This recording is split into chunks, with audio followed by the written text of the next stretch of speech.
Welcome to the Queen City Music Podcast, the podcast devoted to the local music scene in Charlotte, North Carolina. Now, here's your host, Matthew Ablin. Hello, and welcome to episode 34 of the Queen City Music Podcast. This month, I'm delving into the Charlotte studio scene and speaking with Dave Harris, who is the owner and chief mastering engineer of Studio B Mastering. For those not in the know about the Charlotte music scene, Studio B Mastering is now going into its third decade and is a staple in Plaza Midwood. Hey, Dave, thank you so much for coming on the podcast today. I appreciate it. I know we're doing a second go-round of recording because our recording got kind of messy the first time, but thanks again for coming on. Sure. Thanks for having me on. So let's get rolling. Are you originally from the Charlotte area? I pretty much grew up here. I was born near Akron, Ohio, and but moved here at a pretty early age. So I've spent most of my life in the Charlotte area. Okay. So what's your music background? Like a lot of people, I sort of just got interested in playing guitar when I was probably 12 or 13. Never really thought I was going to become like a professional musician by any means, but was also always interested in science and technology, and was one of those kids who took everything apart to try to figure out how it worked. And when I found out there was sort of this profession that combined the two, probably even by the age of 15, I was just fascinated with the idea that, wow, I could take my love of music and combine it with my love of science and technology. Maybe actually, that I was a little more serious about, like, hey, that's actually a career versus I didn't see myself being like a studio musician, or certainly not a rock star by any means. I'm not really somebody who likes to get up on a stage by any, it's people have different fears. Mine's definitely, performing or even speaking in front of people. So You're definitely the guy behind the guy kind of person. Absolutely. So when you started playing music and you started getting into your love of combining the two, were you that kid or that younger person who started messing with 4-track recording since you're in the recording business? Yeah, I still have my 4-track, believe it or not. It sits in my little music room at home, but I probably got that. I think my dad had to help me buy it because in $1985, it was a lot of money. Yeah, that's the truth. And it was a little Tascam 4-track cassette. It actually had like quasi-parametric EQ on it and stuff, and learned about auxiliary sends, and I mean it was definitely a little mini studio for sure. It was a cool thing, and that was my start in recording a few just friends' bands in high school and stuff like that. Mm-hmm. I became kind of known as the audio guy that could make a decent recording of a band rather than just hitting record on a boom box in their rehearsal space or something. So do you have a formal education in studio recording, or did you essentially go to the School of Hard Knocks? No, I am one of the few people who has not only a formal education in it, but actually a bachelor degree, not just an associate's degree. Pretty meaningless in this industry, but I personally wanted to have a bachelor degree in something in case I ever just wanted to branch out and do something else completely for a living. Right. A lot of jobs, really, if you interview for a job, a requirement is some type of bachelor's degree. Right. And I kind of come from a family background of not much education, so I kind of wanted to break that trend and be somebody who at least had to intellectual people, a bachelor's degree is the bare minimum compared to, I've been around people in my life who are very snobby about, oh, he only has a master's degree because they all have doctorates. So, in our industry, it really is pretty much, I wouldn't say meaningless, because I actually feel like I learned a lot in school. Right. So how the formal education of it progressed for me was I was starting to learn on my own, much the way I did with guitar too. I was starting to learn on my own. And then found out about some recording classes at the local community college here, Central Piedmont Community College. And so this would have been in the mid-'80s. I was still in high school, and they had some evening classes. And that turned out to be a real turning point in my life, because not only did I really enjoy the classes, the second and third sort of semesters of that class were hands-on recording. And I really enjoyed the hands-on recording that we were able to do in those classes. They would just have like a local band come in, and we'd make a demo for them for free, which was pretty cool for them too. But the person teaching those at the time was a man named Mark Williams, who ended up becoming my mentor and lifetime friend. I mean, I've been friends with him now for 35 years. I mean, I met him when I was 16, and I'm 52 now. So, and he's recently retired from the industry, but he's definitely a known engineer, especially here in the Southeast, well, even nationally in terms of having done a lot of like major label and national projects. Right. But I was fortunate enough to meet him at such a young age. And knowing that I didn't want to just like finish high school and just go right into recording, I was able to apply and sneak my way into Berklee College of Music in Boston, Massachusetts. And it must have just been easier to get in back then because I'm not that good. That's how I felt when I was going for when I was studying music in college. I don't know. I was really good at music theory, and I was really good at I was decent at like reading a piece of music or something, right. That sort of thing. So I think that's sort of helped me get in. And their recording program at the time was just sort of starting, and when I made it clear that that was an interest of mine, I think that appealed to them as well. So back then, of course, it's all tape. There's no digital recording at that time, of course. Yeah, back then, this was the late 80s. I was at Berklee from 86 till 90. And yeah, we learned on 2-inch multi-tracks, and we're recording to 1/4 inch and cutting things with a razor blade. I remember somebody coming in and demonstrating some early digital audio workstations, DAWs, to us like my senior year. So it would have been like in 1990. And it was pretty eye-opening and very, very expensive. Like, it was like, yeah, I'm never going to get to touch something like that. But and actually, a few months later, I was, because that was part of when I opened my business in 1990. One of the things I had that very few people had in the area was a primitive, what would now be considered a primitive DAW. It was the predecessor to Pro Tools, or something called Sound Tools. Okay. He's doing editing and stuff. You mentioned earlier that you had gone to CPCC even back in the day, and that's really curious because in an earlier podcast from a couple of years ago, I actually interviewed Dan, and he's one of the teachers down at CPCC for audio recording. So if you're listening to the podcast now, you can go back and listen to one of the older recordings and find out more about what's happening at CPCC currently. They're still going strong with that program. Because you don't have much to lose, because they're fairly, being a community college, it's fairly inexpensive compared to going off to these different, especially some of these for-profit recording programs are very expensive, and community college is relatively cheap compared to anything like that. Yeah, I was surprised the 4 or 5 classes, the 3 or 4 classes that I took there were pretty in-depth. They covered a lot of material. Yeah, that program's been around a while. My mentor, Mark Williams, sort of started it probably, I think, in the early 80s. So it's kind of slowly had its curriculum built up to, it covers quite a bit of stuff.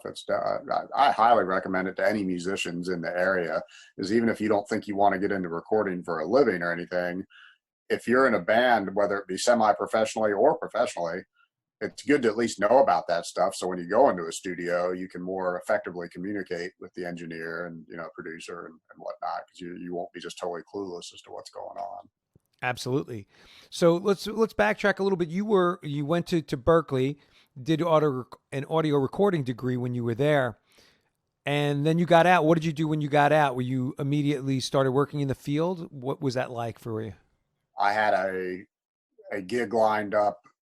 I had somewhere to be with a remote truck on Sunday. I graduated on a Saturday in Boston, and I had to fly back that night because I had to be somewhere in a recording truck on Sunday. Oh my gosh. Yeah, it was very immediate. Because what had happened was the summer of '89, which was the summer before my senior year in college. Right. I interned with Mark Williams at Reflection Sound Studios, which is historically was a fairly well-known studio here in the Southeast, and did some historic projects for sure, including, like, a lot of people think of them as the guys that did the first 2 REM records, and I mean, that's the tip of the iceberg. I mean, there's a ton of stuff that's been done there. Yeah, the last time. Oh, I'm sorry, I didn't mean to interrupt you. The last time we spoke, you were giving me a little history on Reflection Studios here in Charlotte. I didn't know much about them. Yeah, I mean, they were really, had they not existed, I would never have come back to Charlotte after college. Like, when I left for college, I didn't think I was going to be coming back here. And then I happened to contact Mark about an internship. They a lot of times didn't even take interns, but he knew me from CPCC classes, and saw that I was going to a pretty serious college for this stuff. So they decided to give me a shot.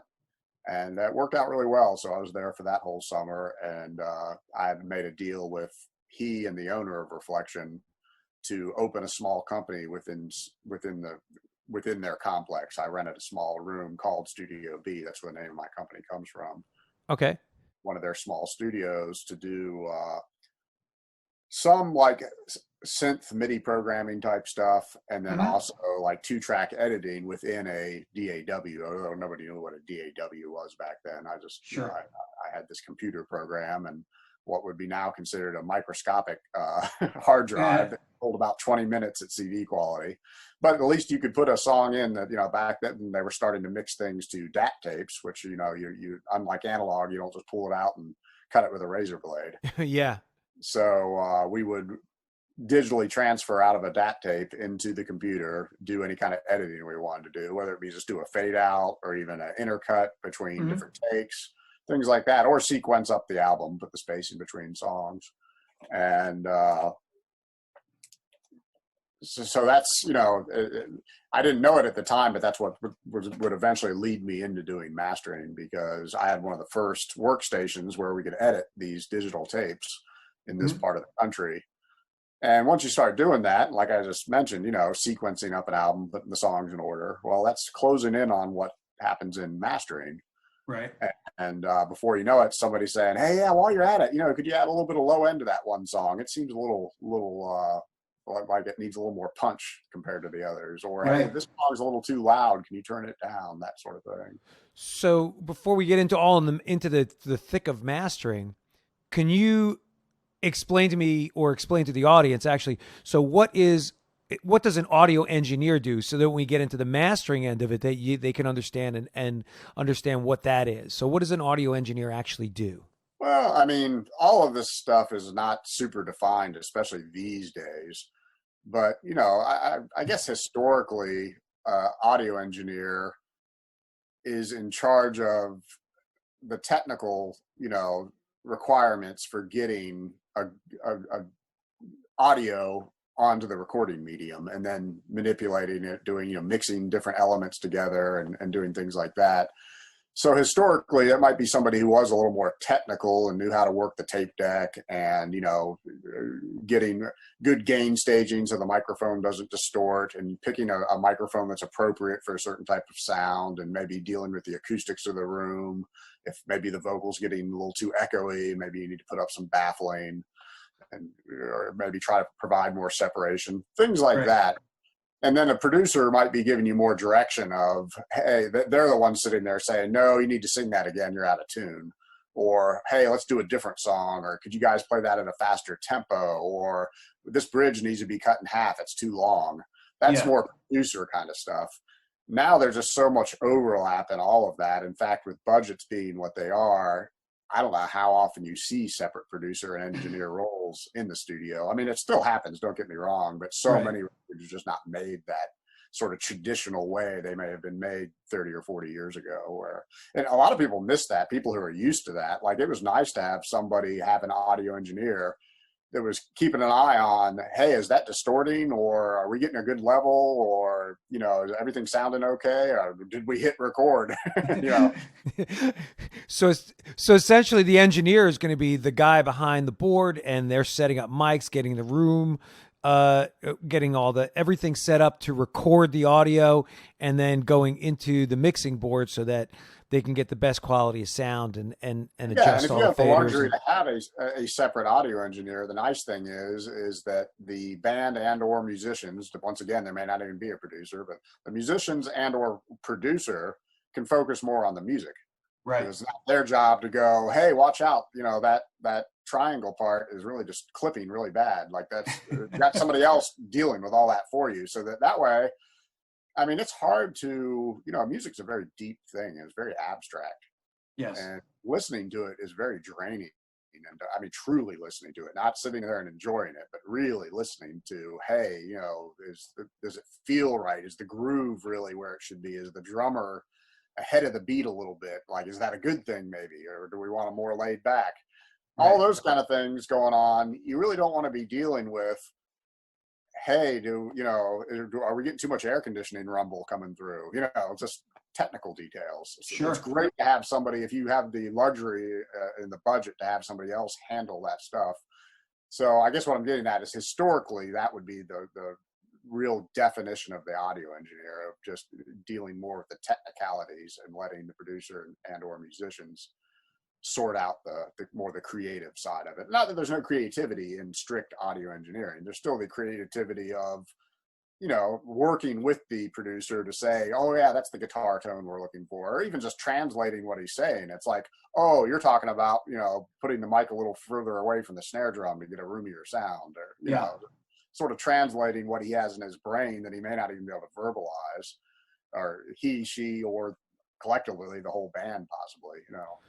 So just out of curiosity, when you are the owner operator of Studio B, which specifically works with mastering, how long did you do audio engineering before you started getting into mastering, and what made you get into the mastering end as opposed to just straight up audio?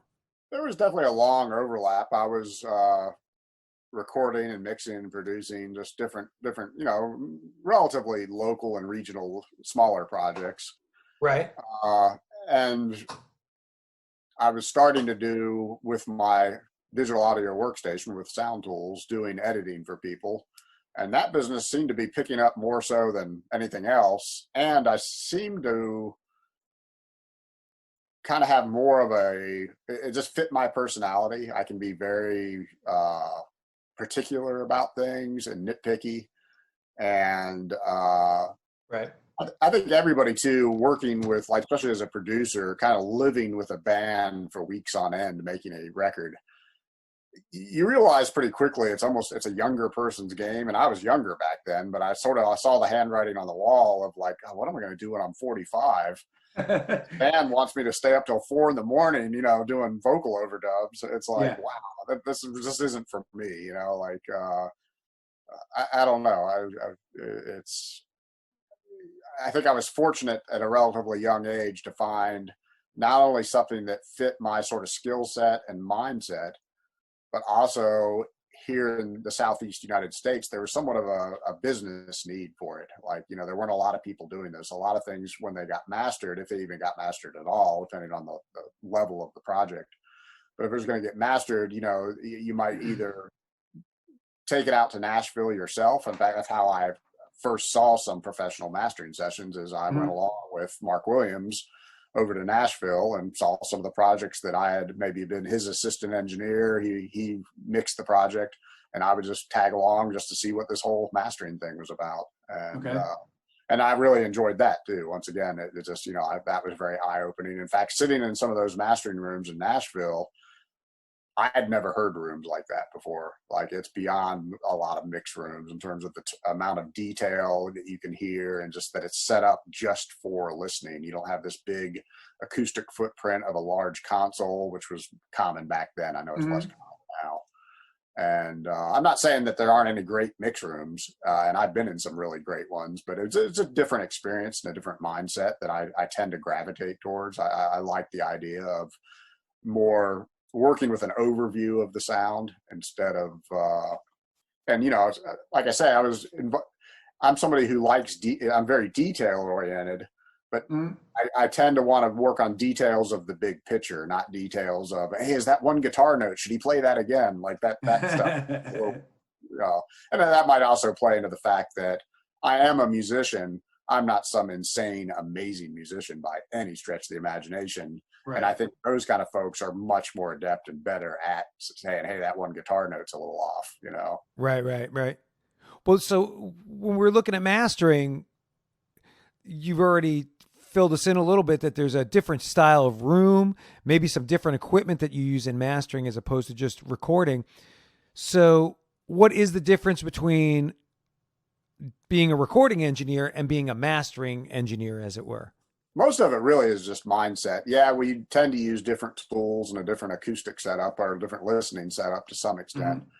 But it's really the mindset of what you're listening for. And, you know, I come in no different than having the luxury of having a separate audio engineer. It's great to have a separate mastering engineer who hasn't heard the songs 800 times, They come in, the mix is already there. Like everybody should be happy with what they have. And it's almost like you almost come in, as a producer going, could you even do with this? In an ideal situation, that would be how it works. They'd come in and say, hey, I think it's great. I doubt you're going to have to do much of anything. Sometimes it's actually true. Other times, like I point out, I hear it for the first time and I'm like, have you ever noticed how sibilant that vocal is? We might want to tame that a little bit. Or, hey, this one song out of the 12 sure is rumbly. Like, they may not have been listening on something with quite as full range extension on the low end and didn't notice that rumble in a certain instrument. So those things that you fix up in the mastering of the recording, or is that something that they have to go back? Yeah, or sometimes some of both. Some it's like, hey, let's go. I think everything's great, but this one thing that I'm hearing, the producer might say, you know what, I want to go fix that in the mix. Like I'm more comfortable. That's something that's a little more. They feel like it's on them. Like they don't want to bother me with it, but they're glad I pointed it out to them. Can you give us a rundown of Studio B? When did you form Studio B? How did it come about? That kind of thing. Yeah, well, like I said previously, I had made a deal with the owner of Reflection to open the company in the spring of 1990 when I graduated college, and been around since then. I ended up there at the Reflection Complex for 13 years, and for various reasons, just thinking long-term financial planning and diversifying my investments, and seeing the neighborhood I was in and where it was headed. I was very fortunate to acquire a property right across the street from Reflection, where I still am. Yeah, you're down in Plaza Midwood, right? Yeah, we're in Plaza Midwood, right on the edge of Belmont. So it's only about a mile from downtown Charlotte, which, as Charlotte grows, is kind of a big deal in terms of property values and whatnot. Right. So Reflection no longer exists. It's completely, the building's not even there anymore. They, of course, in typical Charlotte style, built, 4-story condos on top of the property. But, and I can see it right out the window of my building. It's kind of sad sometimes, or it makes me a little, kind of heartbroken. But it's one of the few places in my entire life that I can't go back to. Like I can still even drive by my childhood home, but I can't drive by this place that was, in very formative years, was a big deal to me, to be working with these amazing musicians in this building with all these other amazingly talented engineers and producers who I still know and do business with to this day. But the space we did that in just is evaporated. I mean, it's just gone. So bringing it back to Studio B. So we're on video right now recording this, but can you tell us a little bit about the room that you're in, that you do all the mastering in? Because you were getting into specifics when we were talking last time. Could fill me in a little bit? Yeah. So this room that I'm in now, this is my mastering suite. And this is a very nice room, very state of the art compared to, I had a very small room over at Reflection. And so when I moved over here, it's been 17 years already now. I've been in business 30 years this summer. I've been in this facility that you see behind me for 17 years. And this is part of the reason I moved, is I wanted to have enough space to build a real room like some of the ones I've heard in Nashville. In fact, one of the studios I heard in Nashville, one of the mastering studios, I should say, which no longer exists, this is almost the exact same room. It was designed by the same person. It's about the same dimensions. He used a lot of the same acoustic components to create this. When I heard that room one time out there, I was like, wow, eventually that's what I want. I want to build a room that sounds like this, that allows me to do what I do. So no, it's just a great listening space. As I can't emphasize enough, like, all the outboard gear, plugins, however you want to do it, however you prefer to work. Right.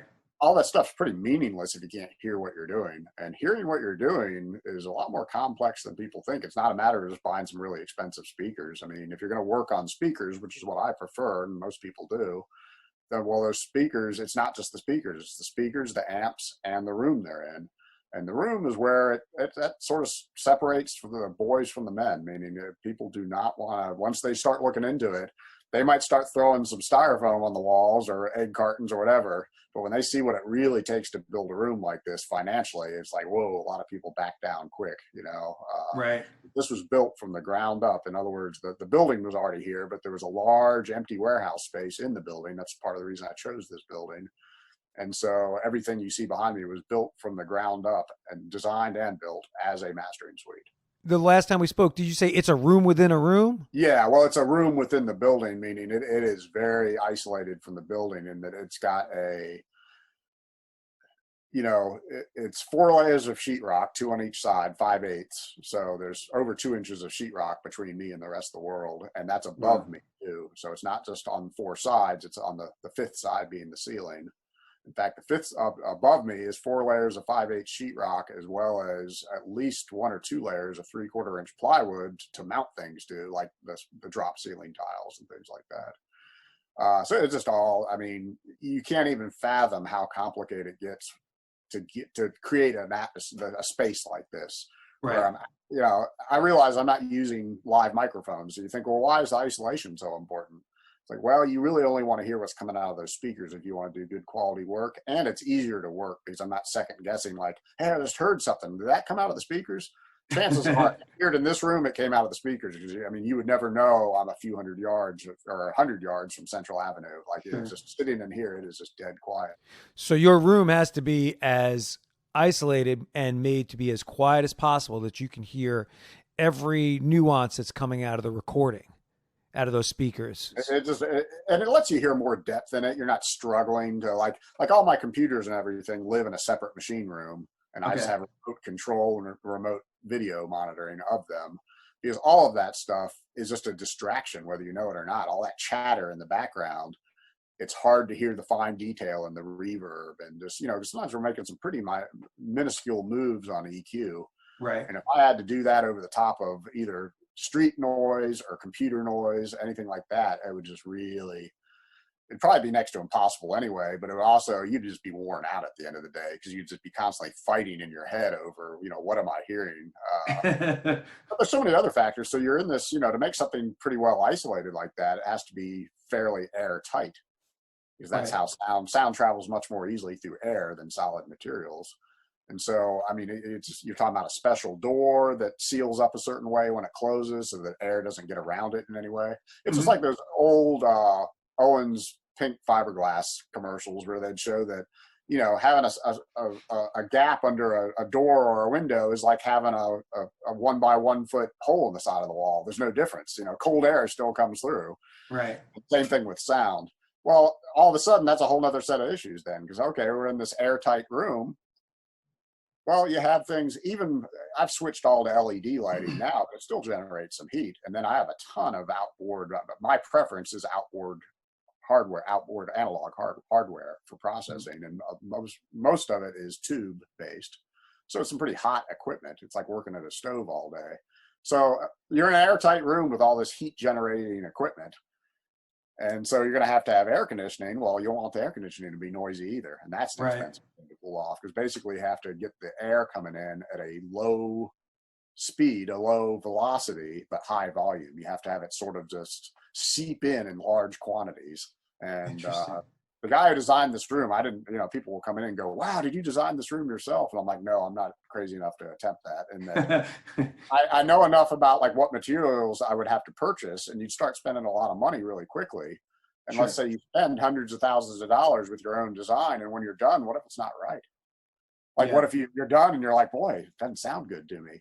Oh, I forgot about this. Money, I want somebody who's done it a few hundred times before. Sure. And I employed Russ Berger Design Group out of Dallas, Texas. He designed this room. He's one of the probably in the top, easily in the top 20, if not the top 10 well-known studio designers in the world. And he's done some pretty interesting stuff. He actually did a home theater a few years back for Mark Zuckerberg. Right. But yeah, building out a room like this is people come in and ooh and ah over the equipment. But to have the acoustic space is much more of a financial liability and financially cost prohibitive. But it all comes down to being able to hear, because I have some really fancy, customized outboard analog gear that I use. But you put that in my living room with my home stereo, and I wouldn't be able to hear what I'm doing. Like, it wouldn't do me any good. I'm sorry, your equipment there, is that much different than a regular mixing recording studio? How different is the equipment that you use? It's somewhat different in that I'm only going to have, for the most part, like stereo processors, so I don't need as much of it, and therefore I'm going to buy the most high end as possible, the most high quality. So to like some of my equalizers are so over the top in terms of quality of components and, hand picking the exact capacitors and just everything in it to be as precise as possible. To do that on a big multi-track console would it'd be $1 trillion or something. Right. But to do it in a stereo equalizer is still very expensive, but it's doable. Sure. So, the equipment, like any audio engineer, but including within mastering, is just sort of up to that mastering engineer's preferences. And I have certain preferences and some of that's based on who I tend to work with and what kind of sounds they expect, and what I usually get in mixes and what I might need to be able to do to those mixes. I tend to do pretty precise work. I have tools that can purposely color and sort of change things in a cool, creative way. I do less and less of that because more and more people have learned to do that during the recording and mixing, the cooler stuff, and they want something more just precise from me of, just tightening up the low end or adding a really nice, analog gear is great in the top end. That's where it can really shine and open stuff up without sounding harsh. And actually, even in the low end, if you have the right analog gear, it can be pretty amazing because you think of like a Moog synthesizer. One of my EQs in particular is very Moog-like in that, it can really hone in on a very low frequency and make something really rock. Like, digital EQ could do the same thing, but it's like super clean, punchy, clear, but not as musical. Like you can't put your finger on it. It's almost, there's no way I could verbalize what I'm talking about. When I'm thinking about mixing and producing or audio engineers, sometimes there's certain styles that they are really good at. People are really good at country or rock or rap. Is there a certain style when you're dealing with mastering music? Are there certain styles that are your preference that you are better at than others? Or does that not matter in the mastering end? Oh no, it definitely matters because you have to have this library of sounds in your head of knowledge of that style, and there's definitely certain things I've just over the years have gravitated towards, or just happened to attract that clientele. And I will work on anything, but there's certain styles that I barely get any, hardly ever do anything in like classical music. That's just not who I am, not what I do. When I think about my business and my business plan, I sort of have three main categories that, not to pigeonhole myself. Like I say, I'll work on anything, but I have 3 or 4 major categories that people know me for. And I say, as is really 4, because I would separate sort of the rock stuff from the pop stuff. Pop meaning more electronic influence usually, and just more, you're thinking more like Lady Gaga type stuff. I get some of that on the West Coast, but I've also done a lot of more like metal and hard rock. And then everything in between, like more alternative stuff or whatever you'd even call some of this, indie rock or whatever. Right. So who's your clientele? Do you do a lot of local stuff? Do you do more regional or national? And can you name some of the artists that you've had the chance to work with? Boy, somebody asked me to name names, it all becomes a blur. It shouldn't be that difficult, but in mastering, you work with so much.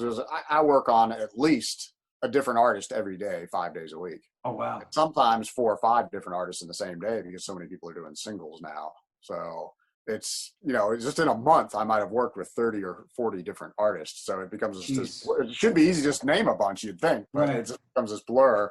But yeah, I thought about the business side of how it divides out recently, because I'm always just trying to keep on top of things. And I would think locally, like to Charlotte, within, let's say, a 40-mile radius of Charlotte and its suburbs, it's probably about 10% of my business. So, it's important to me, and I like to support the local scene. It's definitely a big deal to me. And then as you get regional, let's say, most of the Southeast, let's say Virginia down through Florida, that probably then, if you take that and the local combined, so just Southeast overall, that's probably getting to about half my business. Okay. And then the other half is definitely not regional, meaning I get a lot of stuff from the West Coast. I'm working on something today that's from London. I don't get a ton of international stuff, but I get some. It's probably probably less than 5% of what I do is international, but in fact, probably 2 or 3%, honestly. Do you work on primarily bands and musicians, or do you work on film scores and things like that? I've done some things that have ended up in films, but most of it is not cues for film where it's the actual clip from the film. It's usually music that's then going to be taken by the music supervisor, and and then the film mixer is going to put it into the film. Although I've done a few things where I was doing the cue where the actual dialogue was in there and everything. Right. But that's not that common. Like I did it on some indie films because they weren't going to be able to do as high a quality. They weren't going to go on one of these $high sound stages to mix to the picture. But yeah, most of the stuff I've done that has ended up on film, some of it was even after the fact. And then some of it was like, okay, I know this is going to be on film, but I'm just doing the music portion of, I'm not like, when I say cue, meaning it would be everything. It'd be like sound effects, dialogue, and music. You kind of usually divide it into those three things if you're a film guy. So Dave, with a lot of the coming up of technology and the advent of home studios, how has that impacted your business?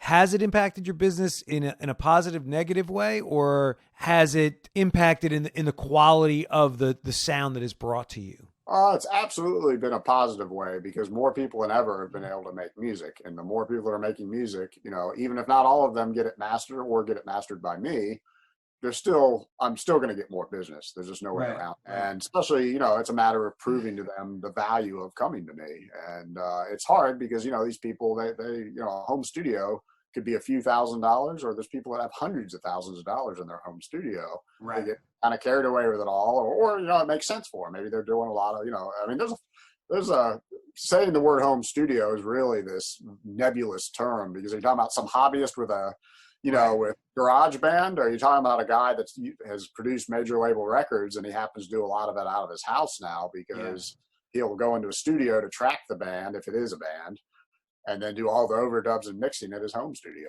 It's You've got people of all levels. You're absolutely right. You've got people who just GarageBand, or then you've got people who actually using Pro Tools and some high-end equipment at home, or you've even got another set of people. You got people like rest in peace Prince, who had his home, quote unquote, home studio, and it's on another level, and he would do all his stuff, but it was at his house. It wasn't through a major label. So given that, I think when you say the words home studio, I'm definitely to me, that means more hobbyist level guys, working at home. So let's discount the real guys that happen to have an amazing studio at their house. Right. And what makes the studio amazing, honestly, is that person, not the equipment and whatnot. Right. They choose the equipment they need to do what they're good at doing. Sure. So some of those folks, definitely come to me. I get some of that work, and I've seen some of them progress very rapidly once they meet me because they bring a mix into me and we listen to it. And sometimes if somebody I've never worked with, oftentimes I'll say, why don't you come by with your mixes and we'll sit for an hour and take a listen to everything and discuss it. And then we'll set up a session. Maybe, you might, after we talk, you might want to tweak the mixes a little bit more, which more often than not happens when they're usually cool with it because they're like, hey, I'm not a professional mix guy. I'm not doing this for a living yet, or I never want to, whatever the case is. But a lot of times they start getting used to my room if they come in here a few times, and they may even be inspired to improve their monitoring environment as much as they can at home. Mm-hmm. But if nothing else, I could point out something to them that sometimes they just absolutely can't hear in their space. But other times they can, it's just not as obvious. There's two reasons for that. I have a lot of experience, and so it's obvious to me. And once I point it out to them, then they hear it. Right. And then also sometimes it's just easier to hear in this room, especially with the low noise floor, full range speakers. It's just a lot more obvious kind of situation. Mm-hmm. And they go home and listen to it in their home studio, and they're like, oh, I hear that now. It's just not as, it didn't hit me in the face the way it did in Dave's room. Right. So, but now they know to listen for it. And so then, 2 projects later, they bring me something that doesn't have that issue anymore because they've learned something by coming here. Right. So that's why I encourage attended sessions as well with a lot of clients, for the regional clients anyway. Although sometimes national clients will fly in for a session. It's not unheard of by any means. It probably happens at least every couple months that somebody flies into Charlotte to work with me. So talking about working with you, I'm curious, you did an internship when you were younger and you were doing the audio recording and you first started getting into it. How about with mastering? Do you do any internships with folks who are interested in specifically gearing towards mastering? I've done a little bit of that in the past, and it's never really worked out real well in mastering. And that it's, for one thing, I'm a pretty small facility and I'm just super busy. It's hard to find time to really help, give somebody a good reason to be here. I mean, there's got to be an even trade. Like, they're here to help me a little bit with just running to the post office or whatever needs to happen. Sure. And then they should get something out of it in turn. And I didn't always feel like I had enough to give somebody. I mean, I have a lot of knowledge. I just don't have time to give it to them. And it might be a little over their head if they haven't even worked at a studio before. Yeah, so I'm not really doing interns at this point. It's just hard to find the time to deal with all that. And it's hard to kind of keep them busy compared to a traditional studio, because I do a lot of unattended work. There's not a lot of trash to take out. There's not as much cleaning to do. There's not microphones to set up. There's not food runs to do, coffee to make. None of that exists with me, because for one thing, I'm just a pretty simple person. I don't really I'm not really cool with sending people out to get my food. I don't have that personality of like bossing people around and stuff. So yeah, sadly, I mean, I may get back to it one day as I get older and maybe get to where I'm I wouldn't say semi-retired, but if I intentionally slow down a little bit and feel like, oh, I have more time now to maybe take on a younger person and let them learn something from this. I mean, hey, ideally it'd be great to find a person that's in a position that could learn from me and eventually want to buy out the business. I mean, none of us live forever. I mean, it's got to be realistic. Another thing I'm curious about, with COVID going on right now and a lot of people being sequestered at home and things just starting to open up, has that affected your business at all? So far, I've been super, super busy. April was probably one of the busiest months I've had in several years, and it was definitely a very, very busy month. All unattended. I just recently did a couple of attended sessions here it was actually just last week. And they were very short and everybody was very respectful and wore masks. And I'm being very careful, just at my age, and I've got a mother who's almost 80, and just sure. I'm just playing it safe for sure. And plus, because I can, I'm very, very fortunate that I can, because people don't have to be here. I'm not recording a musician performing. Right. They can let me do what I do, and then I'll send it back, Dropbox it back to them, and they check it out. The only problem there I have is, depending on who all is involved, is I want to make sure they have somewhere that they truly can hear it, or they need to just trust me enough to say, hey, sounds pretty good on my car stereo. Dave says it's good.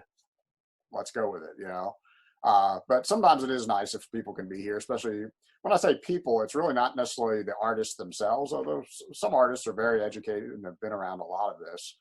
But a lot of times the person who mixed it and or producer might be the same person. To have them here can be very valuable, because they know more. That they may have worked here with me dozens of times, and they know what they're hearing in this room.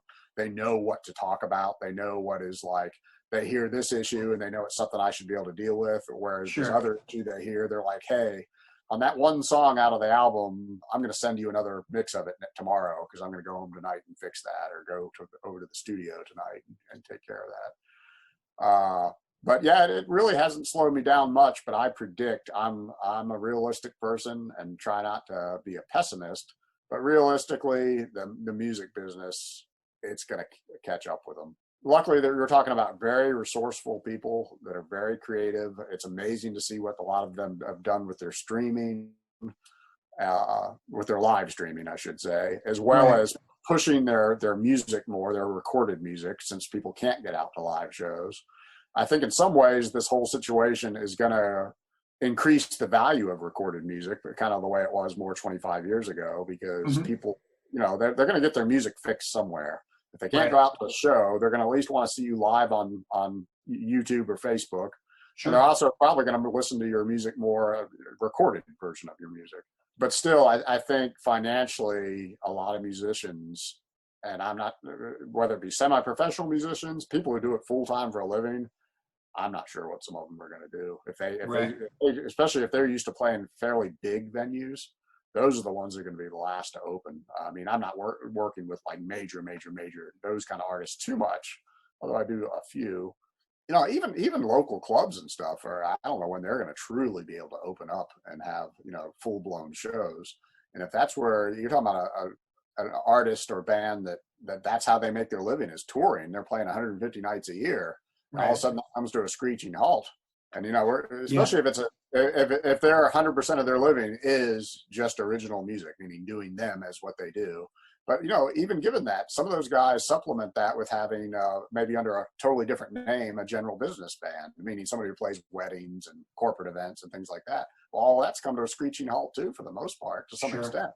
I hope for your end of the business that it may be not slow down, because musicians will be at home recording, and then they'll be sending you new work to master. That's what I think why I was so busy in April, is that a lot of people were wanting to put out songs about this whole craziness, as well as they had more time. I mean, you're 100% correct. And that's part of what's kept me busy.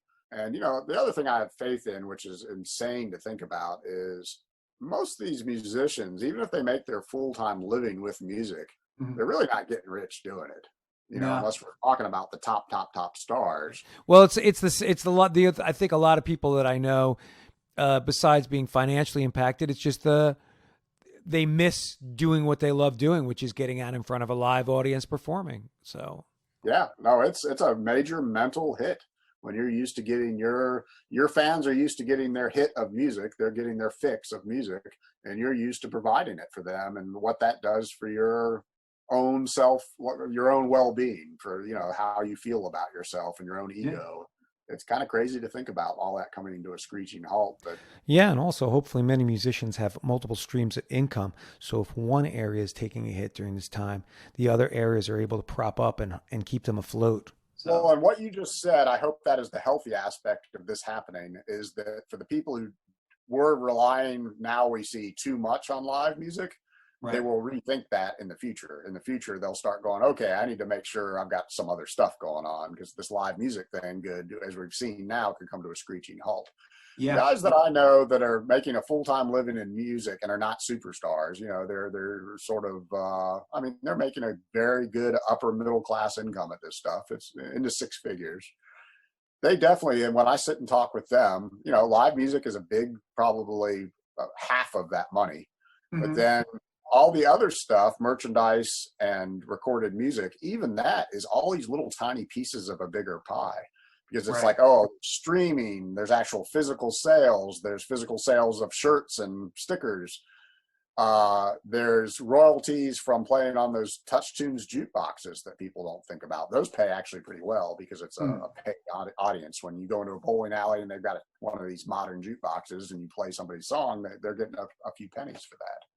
Hey, as we start to wrap things up, Dave, how do we get in touch with you at Studio B? My preferred method of communication is email. It's dave@studiobmastering.com. That is our website, www.studiobmastering.com. On there, you can find all my contact info, which is basically the email address as well as the phone number. Most people email me. It's the best way to reach me. You can also find us on Facebook and Instagram under Studio B Mastering.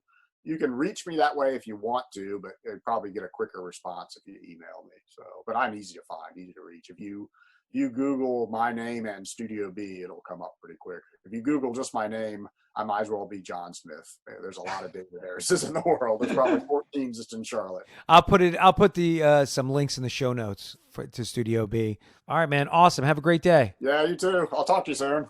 And that will bring episode 34 of the Queen City Music Podcast to a close.